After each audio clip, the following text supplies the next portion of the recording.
Imagina un presidente al que la historia bautizó, el caballero, un hombre de trajes oscuros, rosario en el bolsillo y modales medidos.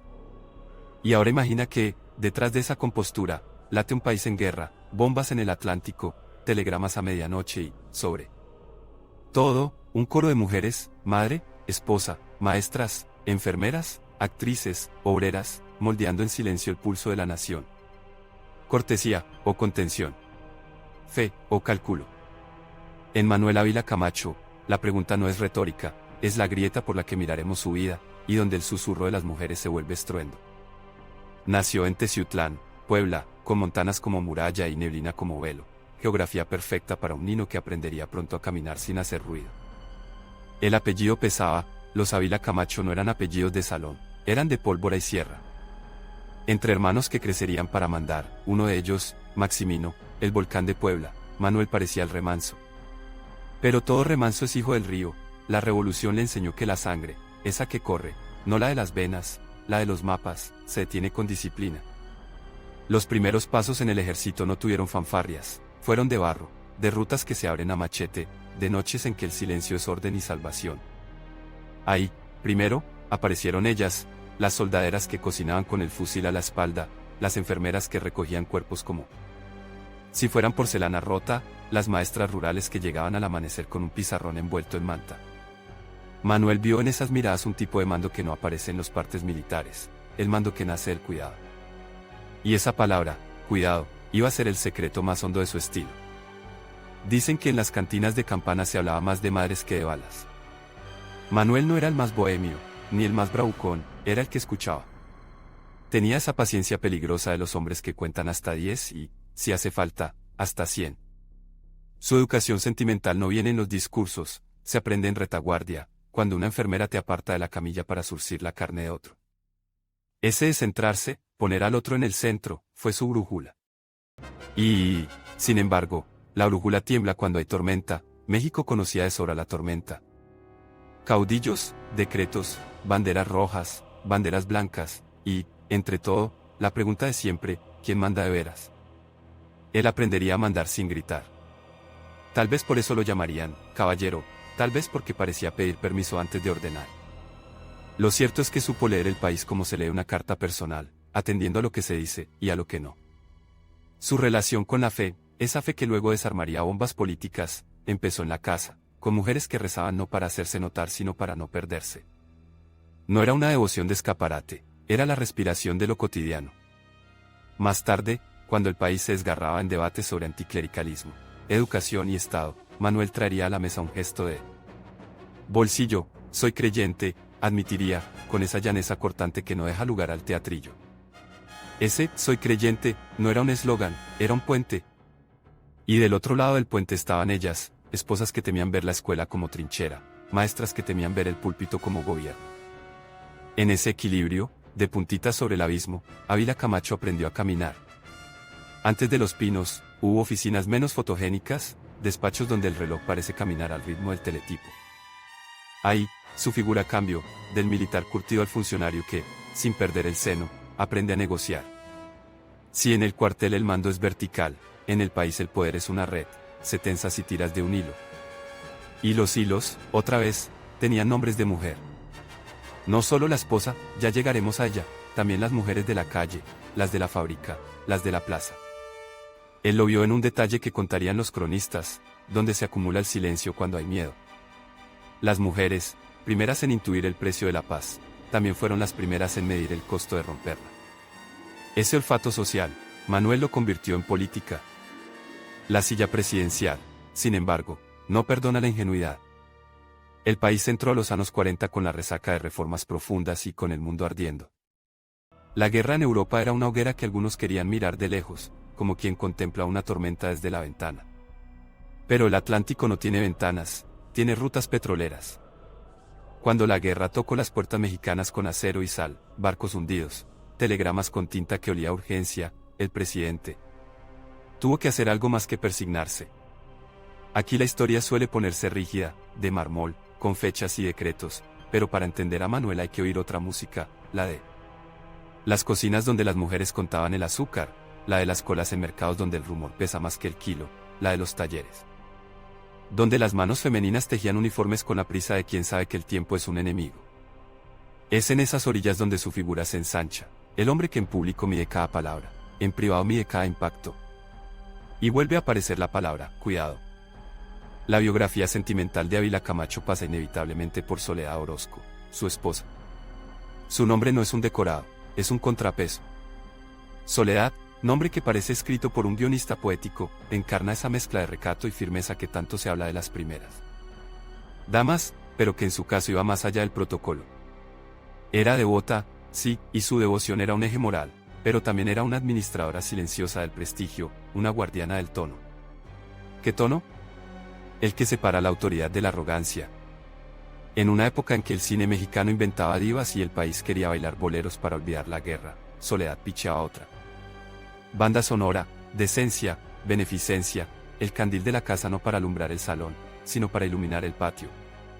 A muchos les parecía severa, a otros, necesaria.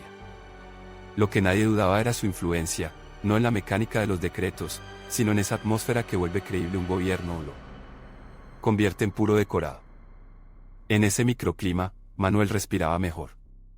Pero volvamos atrás, a un detalle casi mínimo, la cortesía. La cortesía es un arma. En carteras políticas repletas de colmillo, decir, por favor y gracias, puede parecer debilidad. Ávila Camacho la convirtió en estilo y en señal, aquí nadie va a ladrar, aquí se va a convencer. Ese gesto, a veces, desesperaba a los impacientes. Pero otras veces abría puertas que los empujones cerraban. Y entre quienes más entendían ese idioma estaban, otra vez, ellas, las mujeres que cargan con la tarea no reconocida de mantener unidos a los que se quieren pelear, las que en casa reducen incendios con agua y con mirada. Manuel llevaba ese idioma a las cumbres y a las crisis. Mientras el mundo giraba hacia la estridencia, él apostaba por la voz baja. Y, paradójicamente, en la voz baja los secretos se oyen más. Cuando México decidió mandar a sus pilotos a combatir lejos, el símbolo fue heroico, pero el eco fue doméstico, madres guardando cartas en cajas de galletas, novias mirando al cielo con un mapa en la cabeza, hermanas que aprendían a traducir la palabra, ausencia. El presidente entendía que la épica no se sostiene sola, la sostienen las manos invisibles que cosen, cocinan, consuelan. Y, entonces, no sorprende que su administración empujara instituciones nuevas donde esa palabra, cuidado, otra vez cuidado, se volviera política pública. Si la revolución había prometido justicia, los 40 exigían, además, amparo. Amparo para el cuerpo, para el salario, para el hogar. El hombre de rosario en el bolsillo y brújula de enfermera en el alma apoyó esa ruta. No por blando, sino por práctico, un país exhausto de gritos necesita hospitales, no arengas. En la intimidad, cuentan, era hombre de hábitos fijos, de sobremesas cortas, de silencios útiles. No era un seductor de salón, jamás se le recordó por anécdotas de flirteo en banquetes infinitos ni por romances de portada.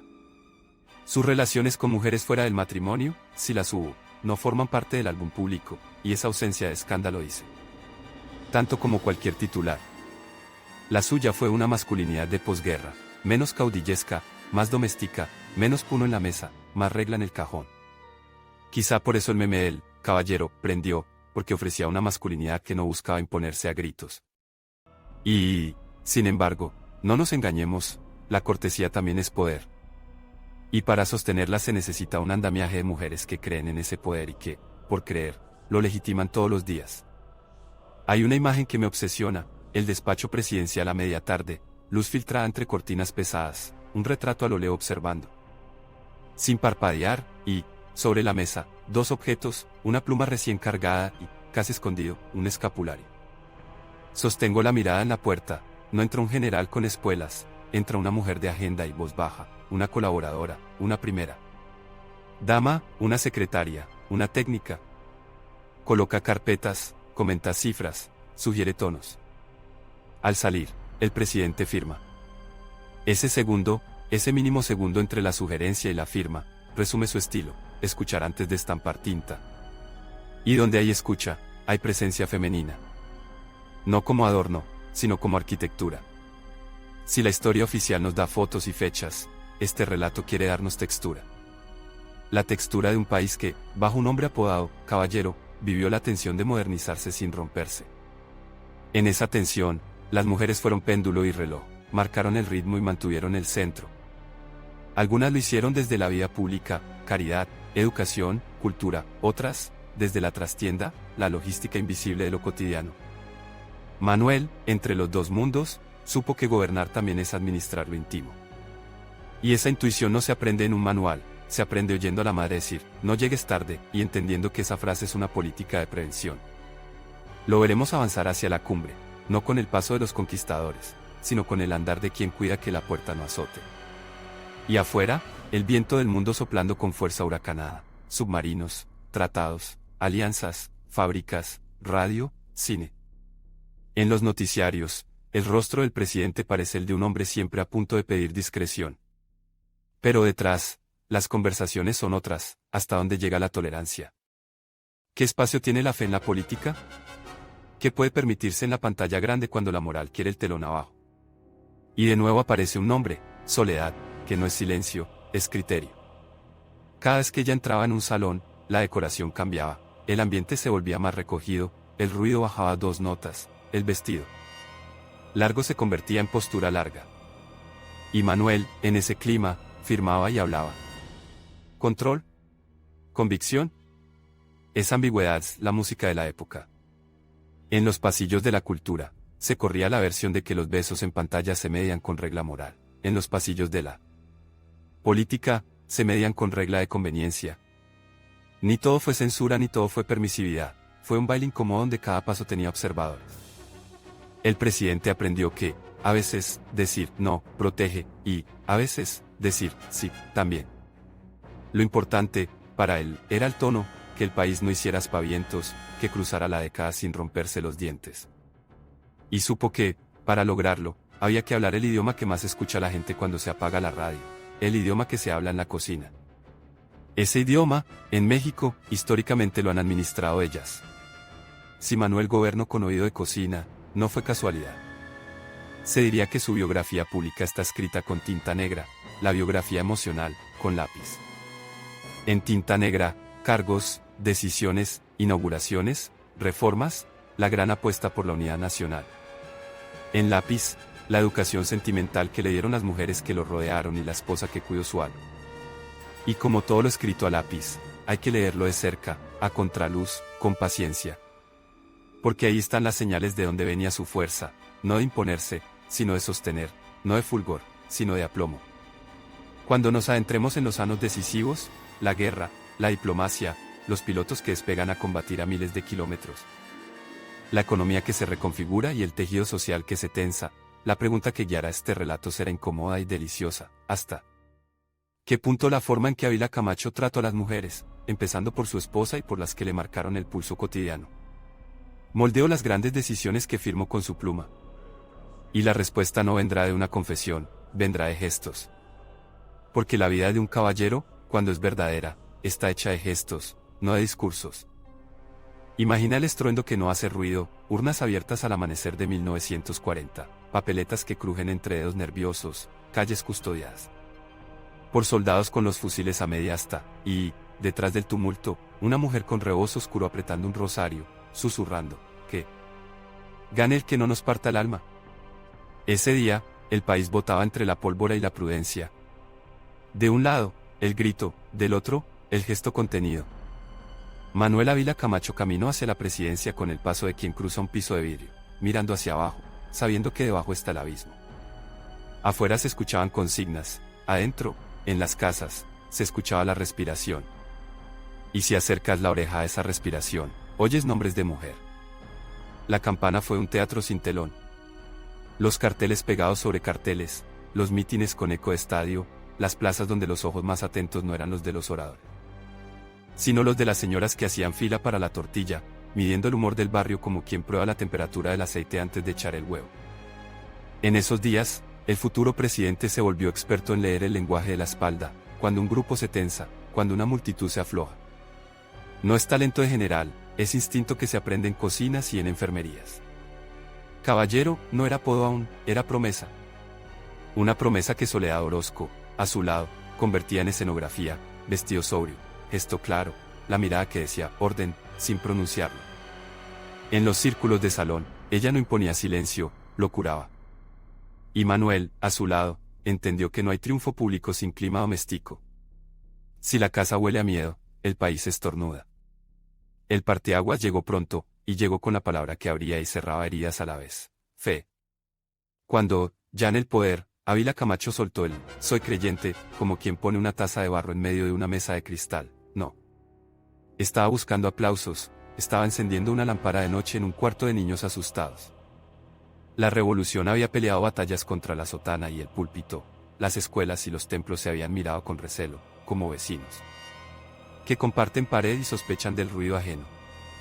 Soy creyente, sonó a pacto de vecindad. Y en la vecindad, ya lo sabemos, las que hacen cumplir las reglas son las mujeres que barren la banqueta. De pronto, el conflicto dejó de ser una guerra de símbolos para convertirse en un manejo fino del tono.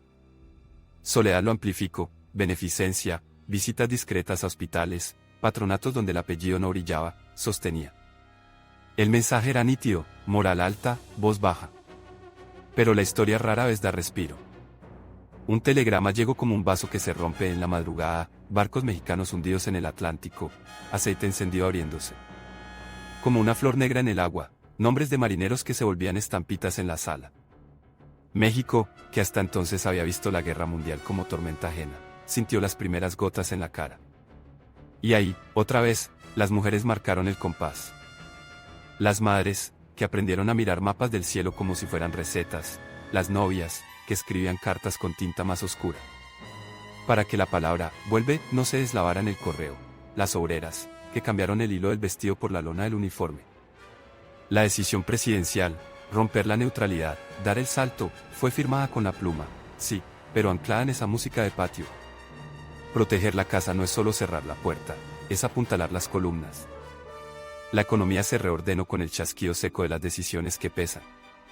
Racionamiento, controles, fábricas que sonaban como un corazón acelerado. De pronto, la palabra "seguro" dejó de ser deseo y se volvió institución, la promesa de que el cuerpo trabajador no quedaría a la intemperie. No era una idea fría, era un gesto caliente: si te rompes, te curo. Las mujeres, que históricamente cargan con el Excel invisible de la familia, gastos, remedios, tiempos, ausencias, entendieron el alcance inmediato: menos sobresalto, más respiro. Y en los barrios, el rumor cambió de timbre. Donde había desconfianza, empezó a haber expectativa. Es curioso cómo se reparte el crédito de una idea: el decreto firma un hombre, la legitimidad la otorgan miles de manos que, al lavar platos, dicen: esto sí se siente. El frente exterior tenía su propia dramaturgia. Ver despegar al Escuadrón 201 fue como ver a un hijo cruzar la puerta con mochila y casco. La épica se retrata con medallas, el costo se escribe en libretas de cocina. Una madre doblando camisas que ya nadie va a ponerse, una novia marcando con lápiz las fechas probables de la carta, una hermana que aprende nombres de ciudades lejanas no por turismo, sino por lealtad. Y un presidente que mide esa suma de silencios como un general mide el terreno. En cada ascenso del himno, se oye el crujido de una silla vacía. Y la política se volvió, inevitablemente, administración del vacío. Mientras tanto, adentro corría otra película.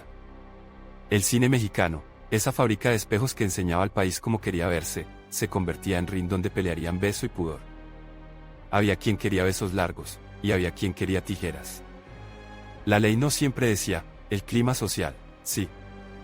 En ese clima, la figura de Soledad fue termómetro y, a ratos, termostato. No se trataba de apagar la pantalla, se trataba de calibrar el brillo. La moral no andaba con metro en la mano, andaba con olfato. Y Manuel, que sabía leer el olfato de la cocina, trasladó esa lectura a la cabina de mando. No fue cruzada ni permisividad soltada, fue la difícil orfebrería del tono.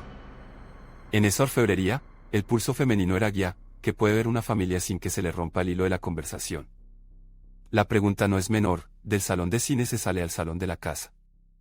Hay, sin embargo, un volcán privado en esta historia: Maximino, el hermano mayor, el político con fama de rayo, el que sabía abrir puertas de una patada cuando el picaporte se atascaba. Su sombra, larga, no era solo sombra, era ruido. Y en política, el ruido altera la brújula. Manuel jugó una partida que ningún manual enseña: cómo mantener la autoridad cuando el apellido propio retumba por otro timbre. El caballero tuvo que aprender a ser, a veces, domador de la propia estirpe. ¿Y qué tiene que ver esto con las mujeres? Todo. Porque cuando la sangre tira hacia el impulso, la casa, la esposa, la madre, las cunadas, las tías que hilan paciencia, tira hacia el equilibrio. Soledad, otra vez, aparece imperturbable, poniendo agua en vasos que se calentaban solos. Los pasillos del poder pueden ser pasillos de hospital, se susurra, se camina con suela blanda, se abren puertas apenas. El estilo de Manuel sobrevivió en ese silencio. No faltaron grietas, nadie gobierna sin arañazos. Hubo huelgas que pedían más que palabras, hubo líderes que endurecieron la quijada, hubo críticos que le llamaron tibio, otros, pragmático. En las fábricas, las mujeres aprendieron a pedir no solo trabajo, sino trato, guarderías, respetos, reloj justo. La modernidad no iba a llegar si el hogar quedaba partido. Y si bien la letra grande de la época la escribieron sindicatos y secretarias, la letra menuda la redactaron ellas, negociando turnos, horarios, sorpresas. Cuando alguien dice que el milagro de la estabilidad en los 40 fue producto de grandes estrategias, conviene asomarse a la libreta. De la señora que administró la semana con 2 monedas menos y un hijo enfermo, si esa libreta cerró, el país cerró. La diplomacia se volvió artesanía de sobremesa. Estados Unidos miraba a México no solo como vecino, como socio en apuros. Había que saber decir que sí sin abrir la puerta trasera, y decir que no sin azotar la principal. En esa filigrana, el presidente sacó brillo a su herramienta favorita, cortesía que no cede, paciencia que no se rinde. ¿Y qué oídos calibran mejor el punto exacto de una concesión? Adivina, los de quienes han regateado precios en el mercado sin perder la sonrisa ni el producto. Las primeras damas que volaban actos benéficos no llevaban solo flores, llevaban un guión de país. México no es el bravucón de cantina. Ni el tímido de banco, es el vecino que sabe pedir sal sin pedir perdón. El tono, otra vez, lo hacía verosímil. Hablemos del cuerpo del presidente, ese que parece de mármol en las fotos pero suda como cualquiera. A mediados del sexenio, sus médicos recetaron moderación y fe. Él ya llevaba ambas en el bolsillo, pero la receta médica las volvió obligación. Las jornadas, medidas al milímetro, las comidas, cronometradas, las visitas, filtradas. La fragilidad del cuerpo humano, que en los hombres de poder suele ocultarse, se volvió, en su caso, un recordatorio del límite. ¿Qué hace un caballero ante su propia vulnerabilidad? No la exhibe, la organiza. Y ahí, otra vez, aparece Soledad, no como enfermera abnegada de melodrama, sino como jefa de gabinete invisible del hogar presidencial. Las horas, las luces, el silencio a tal hora, la agenda que respeta una siesta porque la nación también se gobierna con el pulso en 70.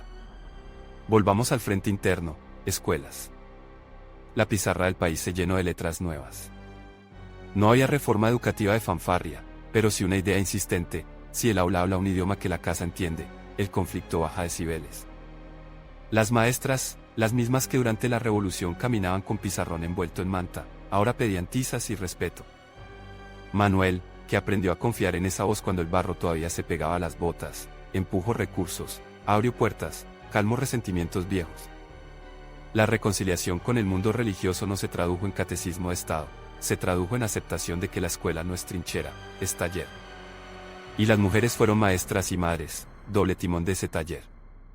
Quizá la imagen más poderosa de este tramo de vida sea esta: una fila de mujeres con paliacates blancos recibiendo vacunas en una clínica recién inaugurada. A unos kilómetros, una fila de hombres con overol fichándose para el turno de noche. En el aire, el rumor de una radio que anuncia buenas nuevas de una batalla lejana. En la oficina, un presidente que firma documentos con letra paciente, con una estampita doblada entre las hojas. La modernización no se cuenta en cifras aquí, aunque las hubo, se cuenta en el descenso del miedo cotidiano. ¿Podrá el país cruzar la década sin romper la vajilla? La respuesta se oye en el clink de un plato que no se cae. Sin embargo, el cuidado también cansa. El caballero cargó con una paradoja: su estilo apagaba incendios, pero no lucía en los retratos de fuego. Los que querían ver a un león rugiendo, vieron a un hombre abotonado. Los que querían ver a un santo en procesión, vieron a un político negociando. El lugar más injusto del mundo es el punto medio, los extremos lo insultan por aburrido. Pero el punto medio sostiene techos. Soledad, consciente, administró el brillo, menos lentejuela, más almidón. No todo lo aplaudieron. Pero al cabo de los días y de las noches, las calles siguieron siendo caminables, los mercados siguieron oliendo a fruta, los cines siguieron encendiendo su letrero de función de las 7. A veces, el milagro es que no pase el desastre. Hacia el cierre de la guerra, la atmósfera cambió de olor, ya no a gasolina y tinta urgente, sino a barniz y proyecto. La pregunta era seductora, ¿y ahora qué? El país había aprendido a apretar los dientes, tocaba aprender a sonreír sin perder la muela. Allí empezó a definirse la herencia de Manuel Ávila Camacho, más que un catálogo de obras, un catálogo de hábitos. Hábito no es costumbre cualquiera, es modo de estar que resiste la intemperie. Hábito de hablar con calma, de decidir sin agraviar, de mirar a las mujeres no como vírgulas en una frase de hombres, sino como sujetos que hacen viable la oración completa. En lo público y en lo privado, ese hábito dejó marca. Y en la vida íntima, la novela no tuvo escándalos de portada. No hay relatos de amoríos encendidos ni de huidas nocturnas por balcones ajenos. Lo que hay son sobremesas sin adjetivos, caminatas cortas, cartas que empiezan con, espero que al recibo de la presente, visitas. Donde la cortesía no era etiqueta sino modo de respirar. Para una nación acostumbrada al amor a gritos, el matrimonio presidencial ofrecía un amor con faldón, recogido, resistente, sin agujeros. Puede parecer poco para la anécdota, es mucho para el clima de época. Entonces, ¿dónde está el filo, dónde la sorpresa? En lo que no se ve, en un presidente que elige la ternura como táctica, y en un país que descubre que la ternura puede ser estrategia. Pocas veces se dice con todas sus letras, la relación de Ávila Camacho con las mujeres, la esposa, las madres de soldados, las obreras. Las maestras, las creyentes, redefinió el manual de lo posible. Permitió a una nación cansada que descansara sin dormirse. Permitió que el rezo y la fábrica compartieran calendario. Permitió que el beso y el pudor bailaran sin romperse los dedos. Y mientras los aviones regresaban y las cartas finalmente llegaban con manchas de humedad y olor a mundo, el caballero ajustó el nudo de la corbata y miró un país que, por primera vez en mucho tiempo, podía hablar de futuro sin pedir permiso al miedo. La tensión no desapareció, la historia es un resorte que siempre guarda una vuelta, pero aprendió a convivir con una certeza mínima. Aquí no se grita para mandar, aquí se escucha para sostener.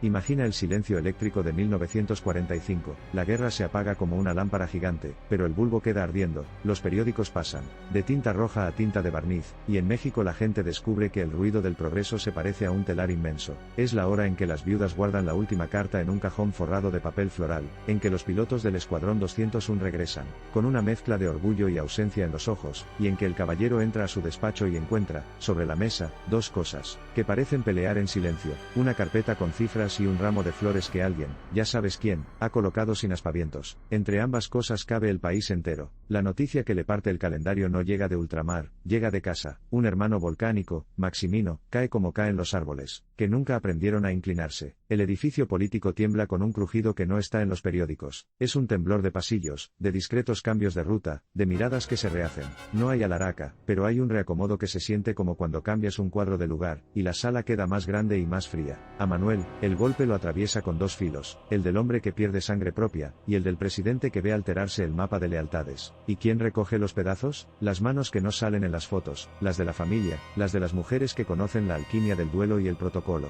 Soledad convierte el dolor en postura sobria. No hay luto de escenografía, hay luto que ordena, y ese orden le da al presidente un piso donde apoyar de nuevo el paso. El país, entre tanto, descubre que la paz no es un silencio plano, sino un rompecabezas que claquea en la mesa del comedor. Cada pieza exige su propio clic. Trabajo, alimentos, aulas, vivienda, caminos. Escucha la música de esos clics una mañana cualquiera. Una cuadrilla de albañiles tira línea en un barrio. En la esquina, un puesto de jugos exprime naranjas. A mitad de manzana, un pequeño taller, con mujeres en delantal oscuro, cose uniformes para un ejército, que ya no marcha, pero que seguirá existiendo. Al fondo, un altavoz anuncia una campaña de vacunación que huele a alcohol y algodón. El presidente traduce esa música a documentos, susurros convertidos en renglones. Y el hilo que cose, otra vez, es el del cuidado. Una palabra, ya lo dijimos, que aprendió en el barro y consolidó entre flores discretas. Las mujeres aparecen ahora no como rumor, sino como estructura. En los mercados, se organizan para que los precios no hagan nudo en la garganta. En las fábricas, consolidan su sitio en líneas de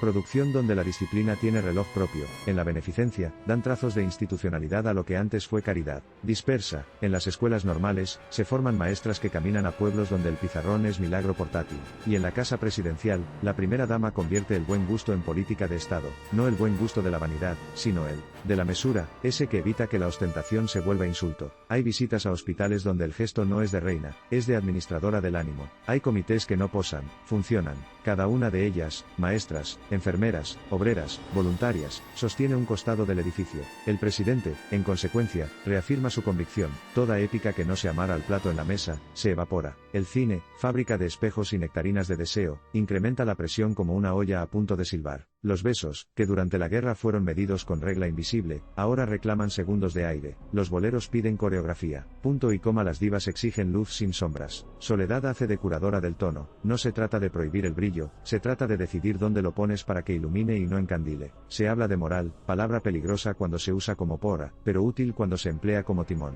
Manuel, atento, entiende que la pantalla no es un asunto menor. Del cine salen modelos de conversación. Y en la sobremesa de los lunes, las familias se sientan con lo que vieron. Si el país va a modernizarse, tendrá que aprender a hablar de lo que desea sin que la mesa se vuelva tribunal. Otra vez, la guía viene del oído femenino, el oído que sabe cuánto azúcar cabe en el café sin arruinarlo. La guerra que termina trae consigo la diplomacia que empieza. Llegan misiones, saludos, promesas, créditos. Estados Unidos, que durante la emergencia fue aliado de urgencias, ahora es vecino con lista de tareas. Europa, que ardió, ahora llama para reconstrucciones con acento de ópera nueva. América Latina, que es familia aunque siempre esté a mitad de pleito, mira de reojo. El presidente afila su herramienta, cortesía de filo fino. Decir que sí a lo que conviene sin abrir la caja registradora. Decir que no a lo que desarma la soberanía sin que ese no suene a portazo. En las recepciones, los vestidos hablan tanto como los discursos. Y ahí vuelve a verse el guión de Soledad. Telas que no gritan, peinados que no compiten con el contenido, arreglos florales que parecen decir estamos listos, pero no estamos de presumidos. La estética se vuelve ética.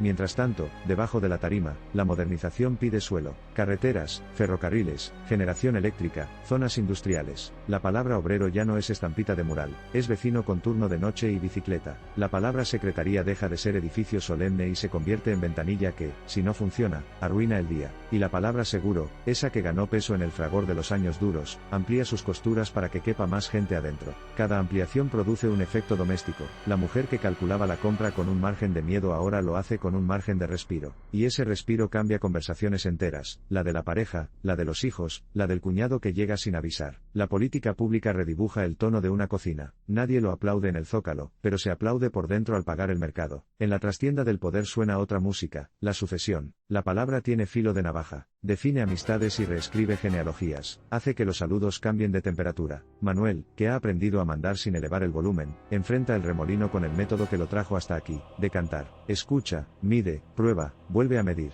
Y vuelve a preguntar, no en voz alta, sino donde se decide el pulso, en la casa. Soledad no da nombres, da criterios. Quiere un país que no vuelva a morderse la lengua a gritos. Quiere continuidad sin claustro. Quiere modernidad con modales. En esas líneas, el tablero se clarifica. En el juego largo, la civilidad es la apuesta más arriesgada. Entregar el poder, parece sencillo escrito, es el acto más complejo de una república que aún recuerda el olor a pólvora. Hacerlo sin fractura es su sueño. Y aquí el caballero se convierte en arquitecto de una novedad. El paso de la bota al zapato. Que el sucesor sea civil y que el país no se deshilache. En la calle, la gente no habla de doctrina de la sucesión ni de madurez institucional. Habla de algo más simple, que no haya susto, que no se rompa la rutina aprendida trabajosamente, la hora de la comida, la radio a cierta hora, los boletos del cine el sábado, la misa o el paseo, el mercado el domingo. La estabilidad, a veces, es un rosario de pequeñas victorias invisibles. Y en ese rosario, otra vez, las mujeres llevan la cuenta. La esposa que quita hierro a un rumor, la vecina que desactiva un pleito, la obrera que convence a su línea de que aguante el ritmo. Punto y coma. La maestra que usa la ironía como llave, no como martillo. El presidente lo sabe y lo agradece en su idioma preferido. Decisiones que huelen a agua tibia, no a alcohol ardiendo. Pero el país no es un monasterio. Hay tentaciones de estruendo, voces que exigen que la modernización llegue a trompetazos, que el progreso se imponga a codazos. Hay quienes quieren ver, por fin, el espectáculo de un México con focos de neón encendidos día y noche, con avenidas que parezcan postales de futuro. Manuel no es enemigo del foco, es enemigo del deslumbramiento. Pide que se encienda, pero que nadie quede ciego en el intento. Soledad hace de amortiguador. En las inauguraciones, un aplauso de pie. En la salida, una frase. Lo importante es que funcione mañana. Esa frase, repetida, se vuelve cultura. Las noticias de salud del presidente, las que se susurran, no se declaman, ordenan la agenda con una precisión que sería cursi si no fuera necesaria. El cuerpo recuerda su fragilidad. Entonces, el poder aprende a administrar también el cansancio. Aparecen los médicos como actores secundarios de una obra mayor. No hay drama de enfermería ni heroicidad de camilla. Hay horarios. Y los horarios son, otra vez, territorio de mujeres, marcas de agua en la pared para que el día no se desborde, marcas en la agenda, para que la vida no se rompa con la prisa. Gobernar, descubre el caballero, incluye aprender a decir hasta aquí por hoy sin que el país se sienta huérfano. Imagina, ahora, un día de campo institucional, una escuela recién pintada donde el olor a esmalte se confunde con el de tortillas, recién hechas en el patio, una enfermera con cofia recogiendo las últimas fichas de vacunación, un director que, nervioso, acomoda la corbata, y, de pronto, la visita. No hay alfombra roja, hay piso barrido. Soledad camina primero con esa media sonrisa que no es de foto, es de reconocimiento. Mira las manos de la enfermera, las uñas cortas, la piel reseca de alcohol, y le dice algo que no corre en los diarios. Gracias. Manuel entra después, saluda breve, escucha 3 números, hace 2 preguntas, mira el patio y por un segundo, permite que los hombros se le aflojen. Esto es el país, no los discursos. La escena dura 4 minutos y deja una estela de horas. La gente trabajará ese día un poco más derecha. La cortesía, usada así, no es adorno, es lubricante social. El tablero internacional trae su propia prueba final. La posguerra es un mercado de promesas y recelos. Un país en crecimiento es tentación para los que quieren venderle espejos y motores. El caballero sopesa, qué abrir, qué cuidar, qué negociar, qué reservar. En los periódicos, las columnas discuten cifras. En los comedores, las familias discuten señales. La señal crucial es sencilla, que el presidente no pierda la compostura, porque en el ánimo público, la compostura del jefe es barómetro del clima. Y si ese barómetro se mantiene entre templado y cálido, los apuros se vuelven agenda, no incendio. La sucesión, mientras tanto, baja de volumen público y sube de temperatura privada. Se delinean proyectos, se cruzan promesas, se mide lealtad no por adjetivos sino por silencios. La apuesta de Manuel es peligrosa en su sensatez, cambiar el registro y consolidar la transición a un México más civil, más urbano, más empresarial sin renegar del suelo social que se ha sembrado. Es el momento en que el país decide si la modernidad será un disfraz o una piel, y en esa decisión, la presencia femenina vuelve a operar como oráculo cotidiano. Si las madres y las maestras sienten que el futuro las incluye, el país aguanta. Si sienten que se les exige solo aplaudir, el rumor se volverá fiebre. Por las noches, las que no salen en los libros, el caballero y Soledad conversan sin llamar a eso consejo. Una taza humeante, unas galletas que crujen, un crucifijo discreto, una libreta con lápiz. Hay nombres que pasan, hay preguntas que quedan. Ella no pide un país de estampas, pide un país de techos que no goteen. Él, con su fe sin trompeta, asiente. Se puede modernizar sin romper los platos, se puede crecer sin humillar, se puede negociar sin vender el alma. La oración es sencilla y es compleja. México no va a llegar a ninguna parte si se deja a la mitad de su gente en la banqueta, y esa mitad, demasiadas veces, ha sido femenina. Por eso, en cada firma que amplía escuelas, clínicas, guarderías, el trazo se siente menos administrativo y más personal. Ahora cerremos los ojos y escuchemos una áspera belleza, el primer ensayo de una ceremonia de traspaso. Hay sillas que se mueven, micrófonos que chillan, cintas que se prueban, linotipistas que ajustan cajetines. Los fotógrafos ensayan ángulos, los sugieres ensayan recorridos. Parece un teatro, pero es un acto de fe laico, la fe de que un país puede cambiar de manos sin cambiar de pulso. En esa fe, las mujeres de protocolo tejen una coreografía sin espectadores. Si esa coreografía sale limpia, millones dormirán tranquilos. El caballero supervisa sin aparecer. Sabe que el héroe, aquí, es el detalle que no falla. La ciudad, entre tanto, saca brillo. No un brillo de espejo narcisista, un brillo de piso trapeado. Las marquesinas anuncian estrenos, los mercados exhiben fruta con un orgullo que no es postizo, las iglesias repican menos asustadas. Las escuelas se vacían a la hora exacta, los camiones echan humo de rutina. El país ha aprendido, con dolor y con paciencia, a confiar un poquito más en la mañana siguiente. No es un milagro, es un hábito multiplicado. Y en la multiplicación de ese hábito, las mujeres han sido matemáticas sin pizarrón. Sumaron paciencia, restaron sustos, multiplicaron redes, dividieron cargas. El presidente sabe que ese cálculo no se puede pagar con un discurso, pero puede honrarse con una decisión, que el próximo tramo mantenga vivo ese alfabeto. Entonces ocurre la escena mínima que condensa la época. Una niña, de la mano de su madre, se detiene frente a un puesto de revistas. Señala la foto del presidente y pregunta, ¿y él quién es? La madre responde, es quien cuida que podamos estar aquí paradas sin miedo, y que tú puedas ir a la escuela mañana. No hay épica en la frase, hay confianza. Y la confianza, en un país de resacas, es tesoro. Manuel no oye esa conversación, pero trabaja para que esa respuesta sea verosímil. Soledad, si la oyera, sonreiría con ese gesto de eso, así, sin adornos. Falta un paso más, el más difícil: soltar. Soltar el escritorio que ya tiene la marca de los codos, soltar la rutina de las carpetas apiladas, soltar el privilegio del llamado. Soltar, sobre todo, la tentación de convertir el poder en espejo. Para un hombre cuyo estilo fue sostener, no apretar, el acto final de sostener consiste en apartarse. Y no apartarse como quien ofendido cierra la puerta, sino como quien cambia de cuarto para que otros duerman. En ese gesto, parece pequeño, se revela una educación sentimental, la de quien aprendió de su madre, y de su esposa que el cuidado no es adueñarse de las cosas, sino dejarlas andar. Pero no corramos, falta la respiración previa al salto, la respiración en la que el país mira hacia atrás sin nostalgia boba, nadie extraña la tormenta, y hacia adelante sin euforia chillona.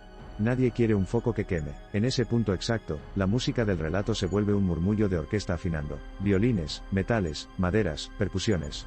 Y en primera fila, otra vez, ellas, afinando también su lugar en la modernidad que viene. Clubes de servicio, patronatos que se convertirán en instituciones, escuelas normales que formarán generaciones, asociaciones de vecinas, que pronto se llamarán colonias organizadas, revistas femeninas que discutirán no solo recetas, también derechos y espacios. El caballero se despide de esa orquesta con una inclinación mínima de cabeza. Agradece, aunque no pronuncie discurso. Deja listo el atril para quien sigue. Y antes de apagar la luz de este tramo, volvamos al objeto sobre su escritorio. Aquel ramo de flores, siempre sencillo, siempre recién colocado. No es una metáfora blanda, es un recordatorio táctil. Las flores no hacen ruido, pero cambian el aire de un cuarto. La política, ejercida como la ejerció él, no vive de redobles, vive de aires que permiten respirar. Las flores duran poco, sí, por eso están ahí cada día. Y por eso la modernidad que se pretende saludable exige rituales cotidianos. Limpiar, acomodar, volver a empezar. En esa repetición humilde está la verdadera fuerza. El caballero lo entendió, la mujer que acomoda las flores lo supo siempre.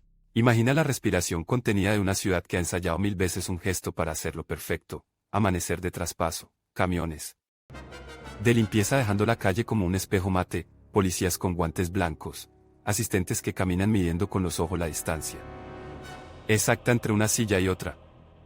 En las casas, la gente prende la radio antes del café; en las oficinas, los relojes se sincronizan sin que nadie lo ordene. Y en el despacho, el caballero repasa por última vez la coreografía más arriesgada de una república: dejar el poder y, al mismo tiempo, conservar el pulso del país. Sobre la mesa, un folder con la banda que cambiará de hombro. Junto a ese folder, el ramo de flores frescas, otra vez. Soledad pasa los dedos por los pétalos, no para acomodarlos, para respirar hondo. Conoce el peso simbólico de cada cosa. Él la mira apenas, no necesitan palabras. El país se juega, en esos minutos, su capacidad de crecer sin romperse. Y en ese silencio, México escucha algo nuevo: la autoridad puede hablar en voz baja, y aún así hacerse oír. La ceremonia, vista desde el balcón de la historia, parece una postal de calma. Vistas desde abajo, las horas previas son una orquesta sosteniendo una nota larguísima para que no desafine. Las mujeres de protocolo, esas directoras invisibles de escena, tienen los ojos afilados, un listón mal puesto, un invitado en fila. Equivocada, un micrófono a la altura errónea pueden contaminar el aire. No hay margen para la torpeza. La primera dama, con el vestido que no opaca la escena ni se disuelve en ella, hace lo que ha hecho todo el sexenio: curar el tono. Nada de avalorios que distraigan, nada de rigidez que congele. Si el país va a mirar esta transición como un espejo de sí mismo, ese espejo debe devolver la imagen de una comunidad adulta.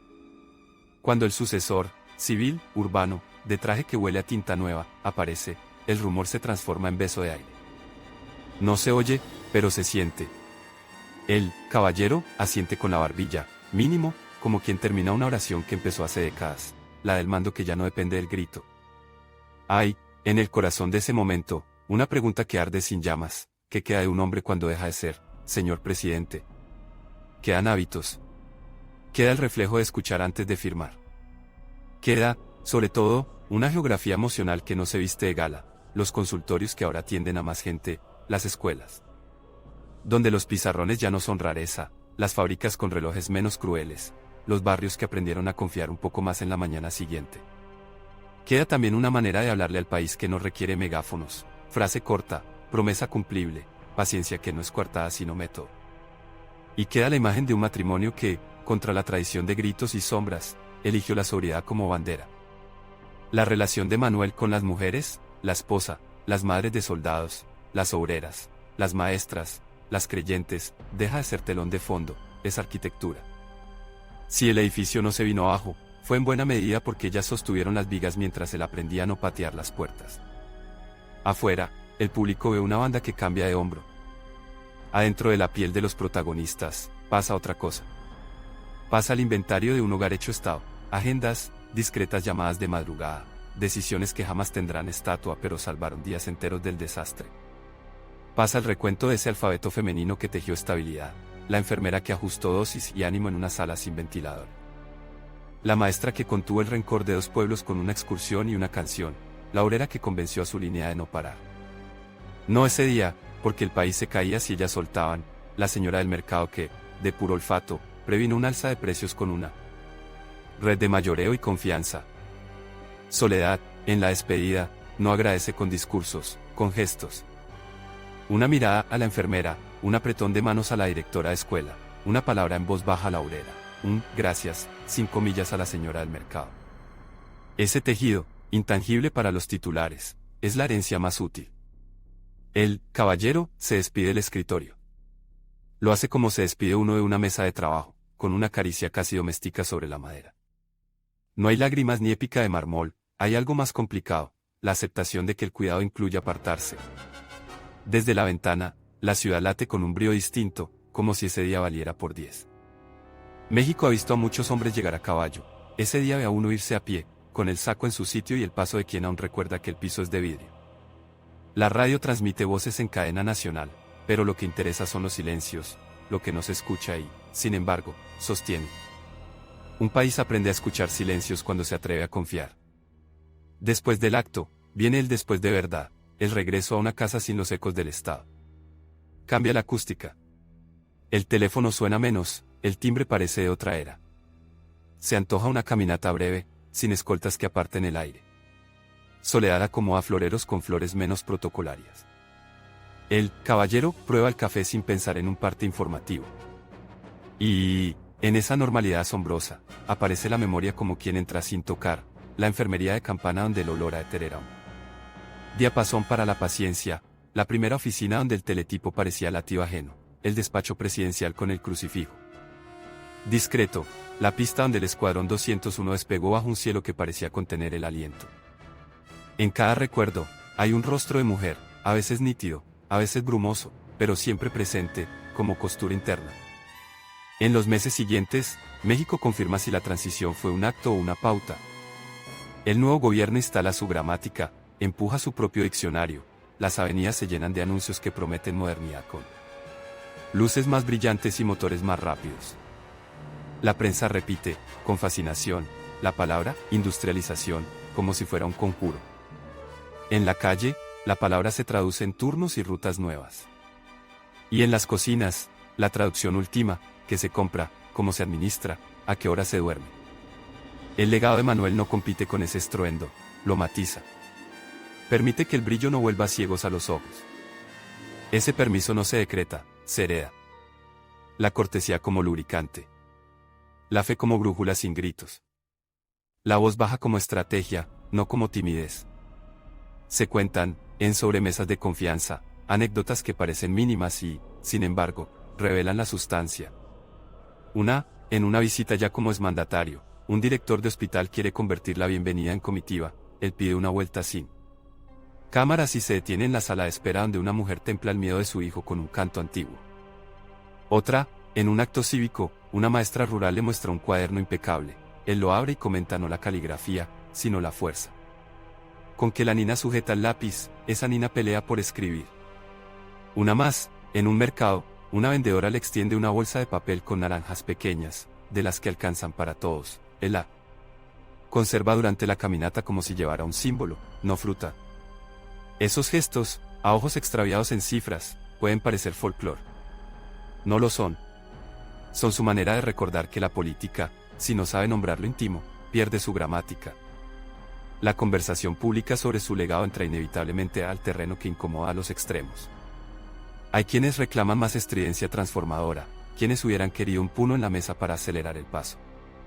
Hay quienes exigen una santidad republicana sin manchas, un relato sin dudas. El caballero nunca ofreció ninguna de las dos cosas. Ofreció otra moneda, paz con agenda, educación de hábitos, instituciones que resisten ventarrones porque están ancladas en la percepción cotidiana, no solo en el papel. Ofreció, también, una renuncia implícita, la de un modelo de masculinidad política que cree que para mandar hay que imponerse. Hizo del cuidado un método. Y en ese método, el capítulo de su relación con las mujeres no es apéndice, es gramática. La primera dama como contrapeso y curadora. Las obreras como columna de facto de la economía moral. Las maestras como ingenieras del lenguaje nacional.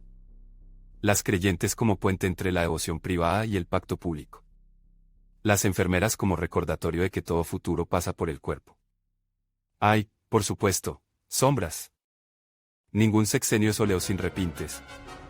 Las huelgas que dolieron, las voces que nunca quedaron del todo contentas, los asuntos que una voz baja no pudo resolver a la primera, ni a la segunda. La historia íntegra no cabe en una estampita de «Buen Señor».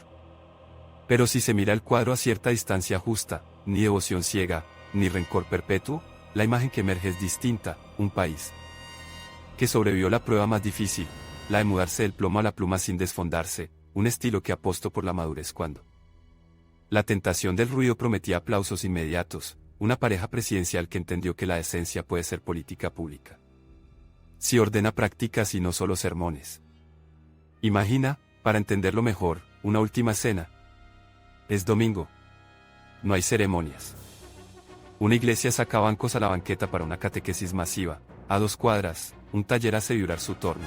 En la esquina, un puesto de barbacoa reúne a vecinos que discuten la alineación del equipo local. Al fondo, una escuela se pinta con voluntarios que, entre risas, manchan el piso y se piden disculpas. Nadie dirige la escena. Y, sin embargo, todo parece tener un director de coro silencioso, el hábito. Hábito de respeto sin aspavientos, de acuerdo sin humillación, de cuidado como norma. La cámara, si este fuera cine, haría un paneo y, al pasar frente a una ventana, vería al exmandatario y a su esposa tomando café. Él, apoyado apenas en el filo de la mesa, ella, con la mirada fija en una planta que ya pide agua. Hay serenidad, pero no es la del retiro altivo, es la de quien sabe que el país sigue, que la obra es más grande que su nombre, que los gestos que sembró, de oído y de mano abierta, seguirán circulando sin necesidad de su firma. El tiempo, que es juez incluso de los silencios, sumarános a esa imagen y la volverá a memoria. La vida traerá despedidas que duelen con la discreción con que duelen los dolores privados. Quienes lo conocieron hablarán de la compostura que nunca lo abandonó, quienes solo lo vieron en fotos dirán, ese era el caballero. Y, quizás sin saberlo, repetirán una forma de estar en la plaza pública. Soledad, más longeva, custodiará ese retrato sin convertirlo en santuario. Su manera de honrarlo no será el bronce, será insistir en lo que funcionó, la beneficencia sin cámaras, el patronato que hace, no. Presume, el consejo en voz baja que evita una torpeza de alto costo. Su sombra alargará la vida útil de la herencia. La arquitectura de mujeres, esa que rara vez sale en sellos postales, mantendrá sin chirrido las puertas que le evitó azotar. Y tú, que escuchas este relato en voz alta, quizá te preguntes, ¿qué hay aquí para nosotros, hoy, cuando el ruido, digital, político, económico, nos tienta a creer que solo se manda con truenos? Hay una lección que no pasa de moda, el cuidado, ejercido con método, hace más por la estabilidad que la furia con buen eslogan. Y el cuidado no es sinónimo de blandura, es disciplina, es memoria del cuerpo ajeno, es la capacidad de ceder 1 centímetro para ganar una casa. Ese fue el libro secreto de Manuel Ávila Camacho, y sus coautoras fueron mujeres con nombre y sin apellido público, mujeres que sostuvieron, sin pedir aplausos, mujeres que, a fuerza de medir el aceite antes de echar el huevo, enseñaron al Estado a medir consecuencias antes de firmar. Ahora, baja el volumen de la música y escucha de nuevo el objeto que nos ha acompañado, el ramo de flores sobre el escritorio. Su lógica es impecable, necesita renovarse cada día para seguir haciendo su trabajo. No dura, no pretende durar, su objetivo es cambiar el aire. La política, la buena, se le parece. No vive de monumentos, vive de la repetición humilde de gestos que, sumados, hacen habitable el mundo. Si este relato ha tenido sentido, es porque te ha mostrado, sin gritos, a un hombre que entendió esa aritmética y a un país que, gracias a ello, cruza un puente sin mirar hacia abajo. No sonó el trueno. Sonó, como siempre en México, el murmullo de una cocina. Y en ese murmullo, la voz de las mujeres no fue coro, fue dirección. Con esto, la historia llega a su última línea sin punto final. La herencia no se guarda en caja fuerte, se convierte en costumbre. Y las costumbres, ya lo sabes, se aprenden en casa. Ahí donde alguien, tal vez tú, vuelve a poner flores frescas cada mañana, no para adornar, sino para recordar que las cosas importantes requieren cuidado. Ese cuidado, que fue política, que fue fe, que fue estilo, es el hilo invisible que une al caballero con la vida que siguió después de él.